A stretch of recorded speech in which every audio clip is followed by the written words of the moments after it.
Imagine this scenario. You deploy 430 aircraft into combat, only for a mere 35 to return. This isn't a figment of a troubled imagination. It's a grim historical reality that befell one of Japan's most formidable naval leaders on a singular day in June of 1944. The individual grappling with this devastating outcome was Vice Admiral Jisaburo Ozawa, an astute strategist credited with orchestrating Japan's initial triumphs across Southeast Asia. Now, he witnessed the annihilation of his entire naval air contingent, an event destined to be etched in history as the Great Marianas Turkey Shoot. This narrative transcends mere military figures or strategic missteps. It delves into the plight of a man who genuinely believed he was steering Japan's ultimate bid for victory in the Pacific, only to realize that the conflict he thought winnable had already been decisively lost. Today, we embark on an in-depth exploration of one of history's most one-sided naval engagements, viewed through the lens of the commander who endured what was arguably the most crushing defeat any admiral has ever experienced. Vice Admiral Jisaburo Ozawa, standing at a commanding 6 feet and 7 inches tall, earned the moniker Gargoyle due to his imposing and unconventional bearing. However, those who judged him solely by his appearance made a critical error. Born on the 2nd of October, 1886, Ozawa was widely acknowledged as one of the Imperial Japanese Navy's most proficient flag officers. In contrast to many of his peers who clung to traditional battleship doctrines, Ozawa embraced the seismic shift brought about by naval aviation.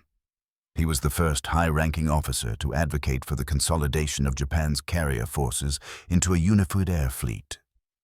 By June of 1944, Ozawa was at the helm of the first mobile fleet, what remained of Japan's once formidable carrier arm. The strategic landscape was bleak. Following grievous losses at Midway, Guadalcanal, and countless other engagements across the Pacific, Japan's naval aviation had been severely depleted.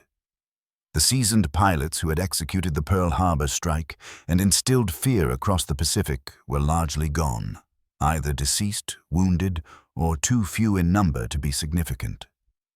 In their stead were hastily trained replacements, some with as little as 6 months of flight instruction, a stark contrast to the 2 to 3 years their American counterparts typically received.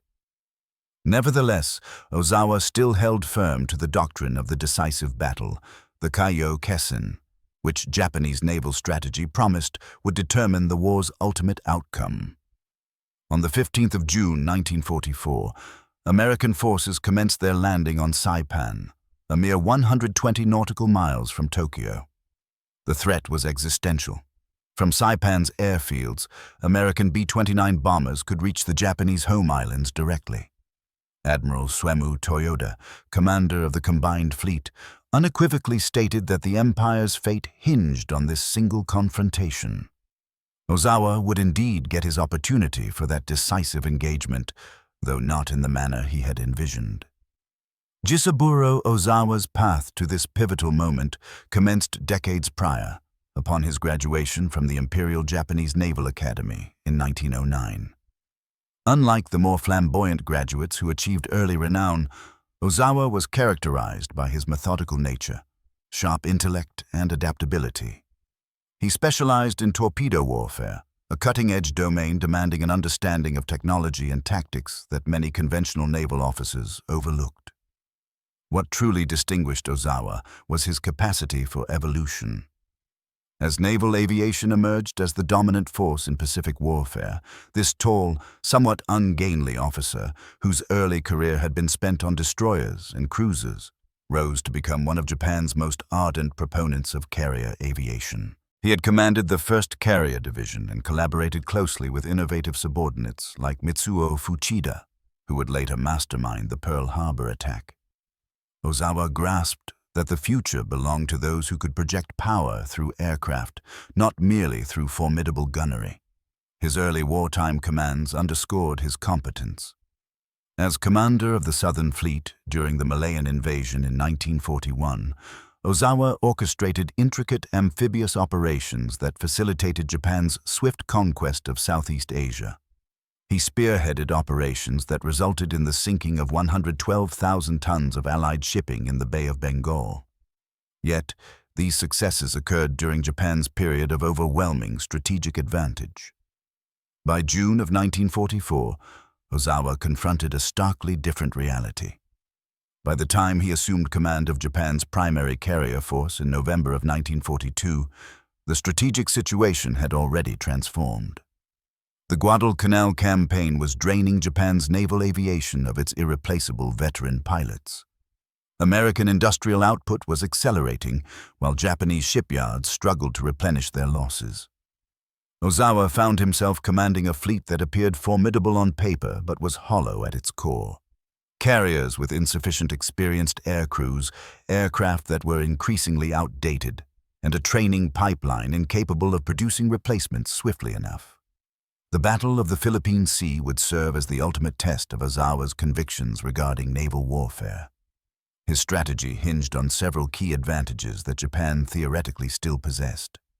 Firstly, his aircraft possessed a greater range than their American counterparts, potentially enabling him to strike first while remaining beyond the enemy's immediate reach. Secondly, he planned to coordinate his carrier-based aircraft with land-based planes operating from Guam and other Mariana Islands, thereby launching a decisive, two-pronged assault. Thirdly, he maintained faith that Japanese pilots, even the newer recruits, retained their ingrained fighting spirit and tactical prowess. These beliefs mirrored deeper assumptions about warfare that had guided Japanese naval doctrine since the Russo-Japanese War of 1904 and 1905. The concept of Kaio-Kessen, the decisive engagement that would dictate the war's outcome, had shaped Japanese naval thought for 4 decades. Japanese officers operated under the conviction that superior morale, training, and tactical innovation could surmount numerical inferiority. This was not entirely unfounded. It had yielded spectacular results in the war's initial months. However, by 1944, the technological and numerical disparities had widened to an extent that superior tactics alone could no longer bridge them. American radar granted their fleet an unprecedented vision, capable of detecting targets hundreds of miles away. Their pilots flew aircraft like the F-6F Hellcat, which were not only more robust and heavily armed than Japanese planes, but were also operated by men who had survived months of combat and undergone comprehensive training. The American industrial juggernaut was producing not just more vessels and aircraft, but superior ones. Perhaps most critically, Ozawa operated under a fundamental misapprehension of American capabilities and intentions. He surmised that Admiral Raymond Spruance, commanding the American Fifth Fleet, would act as a conventional naval commander, seeking a decisive engagement that would allow the stronger force to annihilate its adversary. However, Spruance's paramount objective was not to sink Japanese warships, but to safeguard the American invasion of Saipan. This defensive posture would prove instrumental in the ensuing battle. Ozawa's operational plan, dubbed Operation A-Go, appeared sound on paper. He organized his fleet into 3 distinct forces, with himself leading the principal carrier contingent. His strategy involved approaching from the west, launching his aircraft at extreme range, and synchronizing the assault with land-based planes from the Marianas. The concept was elegant, even if his initial strikes did not achieve the complete destruction of the American fleet. They were intended to inflict sufficient damage to allow subsequent attacks to deliver the final blow. The timing seemed opportune. American forces were deeply committed to the Saipan invasion, necessitating their carriers remain relatively proximate to provide support. Ozawa could select his moment and engagement range. His 9 carriers held a complement of 437 aircraft, and he anticipated an additional 500 land-based planes joining the offensive. Facing Spruance's 15 carriers, which carried 905 aircraft, the numerical odds were daunting, but Ozawa trusted that coordination and surprise would equalize the playing field. On the morning of June 19, 1944, Ozawa initiated the launch of his first wave, consisting of 69 aircraft targeting the American fleet. He felt assured. His pilots reported clear weather and excellent visibility. He believed the attack would achieve complete surprise. What Ozawa was unaware of was that American submarines had been tracking his fleet for days. The USS Kavala and the USS Albacore were already positioning themselves for attacks on his carriers. More crucially, American radar had detected his incoming aircraft when they were still 150 miles distant. The American response was immediate and overwhelming. Over 200 F-6F Hellcat fighters ascended to intercept Ozawa's initial wave, engaging them 55 miles from the American carriers. The technological disparity became instantly evident. American pilots, flying superior aircraft and possessing extensive combat experience, decimated the Japanese formations. Of the 69 aircraft constituting Ozawa's first wave, only a scant few managed to survive and return to their carriers. Yet, Ozawa, receiving optimistic and frequently entirely inaccurate reports from his surviving pilots, remained convinced that the assault had succeeded. Pilots claimed to have sunk multiple American carriers and shot down numerous enemy planes. Based on these debriefings, he authorized 3 subsequent waves throughout the day, dispatching an additional 361 aircraft into what was rapidly devolving into an aerial slaughter. The reality of June 19, 1944, was vastly different from the accounts being relayed by Ozawa's pilots. American Hellcat pilots, bolstered by the devastating efficacy of anti-aircraft fire from vessels equipped with proximity-fused shells, were downing Japanese aircraft at seemingly impossible ratios. Lieutenant Alex Vrachu of Fighting Squadron 16 downed 6 Japanese planes in a mere 8 minutes. The sheer scale of the destruction was so overwhelmingly one-sided that American pilots began to colloquially refer to it as a turkey shoot. The implications extended beyond tactical defeat. Ozawa represented the final generation of Japanese naval officers who had honed their craft during Japan's ascent to great power status. He had internalized the lessons learned from victories against China and Russia, conflicts where Japanese technological innovation, tactical superiority, and fighting spirit had compensated for numerical disadvantages. However, the Pacific War of 1944 was fundamentally dissimilar to those earlier engagements. American naval aviation had evolved into something unprecedented in naval history. Their training system could produce skilled pilots at a rate faster than Japan could shoot them down. Their industrial might ensured that every aircraft lost could be replaced by 2 superior models. Most significantly, their tactical advancements, radar-directed fighter interceptions, proximity-fused anti-aircraft rounds, and coordinated fleet defenses had erected a virtually impenetrable barrier around their task forces. Ozawa's defeat also illuminated the deficiencies in Japanese intelligence and communication systems. Throughout the battle, he received wildly exaggerated reports from his pilots, remaining ignorant of the catastrophic losses his forces were sustaining. This was not mere wishful thinking. It reflected systemic issues in how information flowed through Japanese command structures. Pilots who had witnessed catastrophic events were often lost, while survivors naturally emphasized their individual successes over overarching failures. The contrast with American information systems is striking. While Ozawa operated on fragmented and often erroneous intelligence, Admiral Spruance and Vice Admiral Mark Mitcher commanded their forces with precise knowledge of Japanese movements. Thanks to submarine reconnaissance and radar tracking, they knew the whereabouts of Ozawa's ships when his aircraft were launched and their numbers. This intelligence advantage proved as decisive as any technological superiority. However, the information disparity ran deeper than mere technical capabilities. American military culture fostered realistic reporting. Even when the news was unfavorable, pilots were systematically debriefed, with multiple sources corroborating battle damage assessments. Combat losses were reported accurately and promptly, enabling commanders to make informed decisions about continuing operations. The American system rewarded honesty and penalized wishful thinking, creating a feedback loop that progressively improved performance. Conversely, Japanese culture rendered honest reporting of failures almost impossible. Officers who reported setbacks risked accusations of defeatism or cowardice. The imperative of preserving face made admitting mistakes a form of dishonor that many preferred to avoid, even when accurate information could have saved lives. This cultural impediment to objective assessment created a military organization that was systematically blind to its own weaknesses, ensuring that debacles like the Philippine Sea Massacre would persist until Japan's ultimate defeat. As the sun began to set on June 19, 1944, Vice Admiral Jisaburo Ozawa finally started to comprehend the magnitude of his defeat. The fragmented reports filtering in from his carrier decks told a story that defied belief.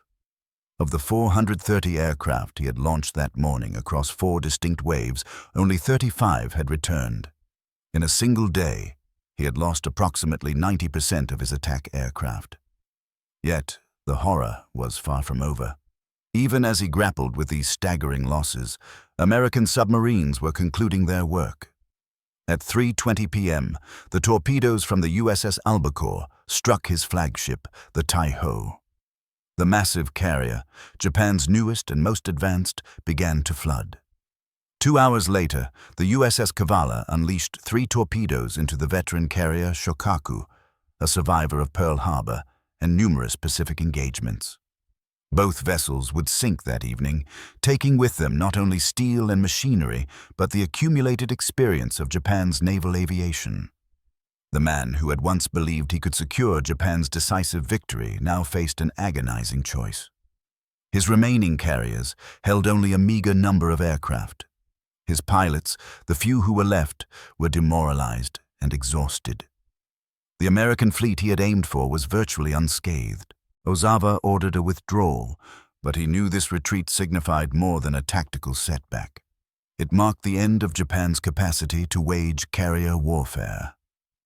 The following day brought one final humiliation. American search planes located Ozawa's retreating fleet just as the sun was descending. Admiral Mitchell, commanding the American carriers, made a fateful decision. Despite the late hour and the extreme range, he launched 216 aircraft in a desperate attempt to annihilate the Japanese fleet. The attack resulted in the sinking of one more carrier, the Zuikaku, and damaged several other vessels. However, its true significance was symbolic. American naval aviation had achieved such a level of confidence and capability that they would risk a nighttime recovery, one of the most perilous operations in carrier warfare, simply for the opportunity to inflict further damage on an already vanquished enemy. The night recovery became legendary in its own right. American pilots, navigating back to their carriers in complete darkness with nearly empty fuel tanks, faced the terrifying prospect of landing on unseen, moving flight decks. Many aircraft ran out of fuel and ditched in the ocean, their crews rescued by destroyers and submarines. Yet, in an unprecedented decision, Admiral Mitchell ordered every ship in the fleet to illuminate itself, creating a beacon that guided his pilots home. This gesture saved dozens of lives and demonstrated the supreme confidence of a fleet that no longer feared Japanese retaliation.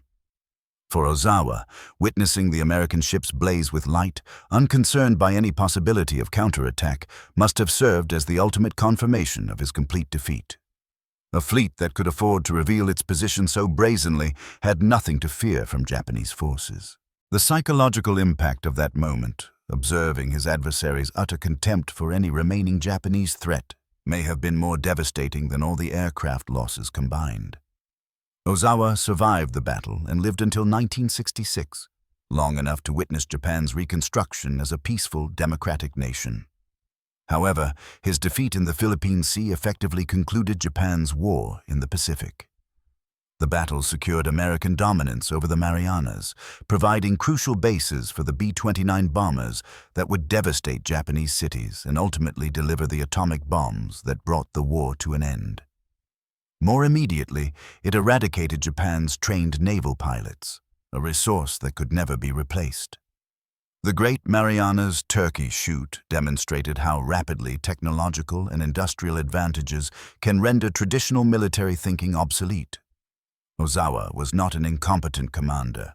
He was an accomplished officer, fighting with outdated materiel and tactics against an adversary that had evolved beyond his capacity to comprehend. His profound realization on June 19, 1944, was shared by military leaders throughout history who discovered, too late, that the world had transformed around them.